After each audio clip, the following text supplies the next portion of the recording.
There are plenty of troubling and embarrassing revelations in the Clinton campaign emails that are still being dumped out by WikiLeaks even this morning. These include Hillary aides making disparaging remarks about Catholics, about Latinos, about the head of the NAACP, and in one case, getting information from the Justice Department about an upcoming hearing on the email scandal. Is this drawing enough media scrutiny? We're back with the panel. Guy, also we learned about collusion between the State Department and the Clinton campaign about leaking information having to do with Sid Blumenthal, the Hillary confidant, emails from him, to a, quote, friendly reporter at the AP before the House Investigating Committee found out about it. How is all of this not a bigger story?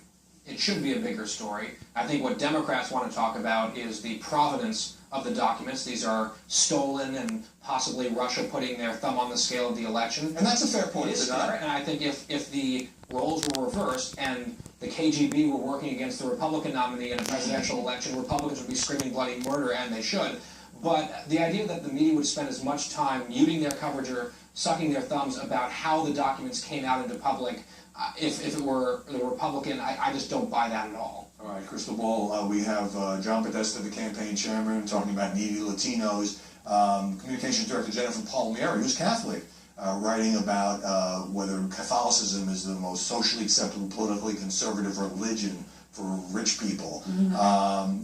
How is it that, are these routine political embarrassments, or has the press made a judgment that it's not that big a deal, or is it something else? I think the press has made a judgment that there are only so many hours in the day and only so much space in the paper. And therefore all those hours in space have to be devoted to Donald Trump's problems? Well, when you have a new woman coming out alleging sexual assault every single day, when you have a massive October surprise every single day, and these things were covered, and if you look in the papers today, they actually are covered fairly extensively. In the papers, very little on television, however. But I think that's true. That is true, because these are salacious claims, and they get ratings, to be totally frank. But also, if this was any other election, if this was even the primary campaign, you would see a lot more coverage because it was a more normal season. Now you have things that are outlandish and unprecedented every single day. And by the way, the Russia piece of this is outlandish and unprecedented, and that part is also being undercovered. It's scary as well. Yeah. Heidi Prisbilla, there's even political stuff in here. Just came across this one. Neera Tanden,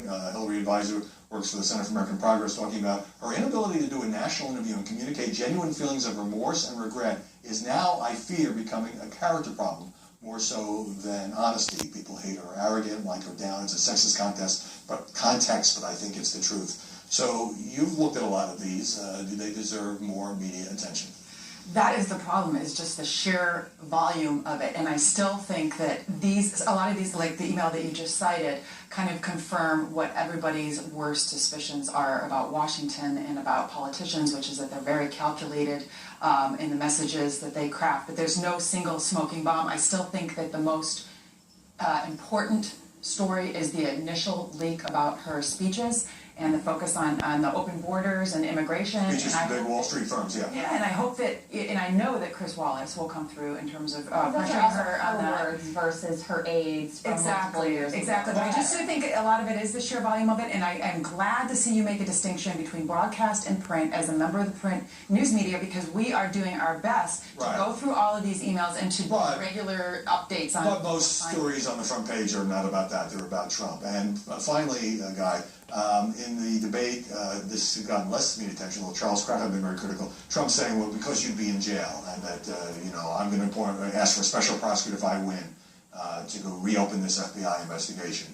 Do you think that's a significant story or political rhetoric? Well, I think that you saw Democrats demanding that Senator Tom Cotton potentially get thrown into prison for the letter that he wrote to the Iranian regime about the Iran deal. You're saying they all do it. I think this happens on both sides, and I think the fainting couches from the press over that, especially Trump talked about a special prosecutor. He wasn't talking about unilaterally throwing someone. All right, special prosecutor, but then he said you'd be in jail, which is different and circumventing that. We're out of time. We're out of time. Thanks, panel. After the break, forward Bush and McCain strategist Mark McKinnon on the tabloid turn in this race. You might even call it the service.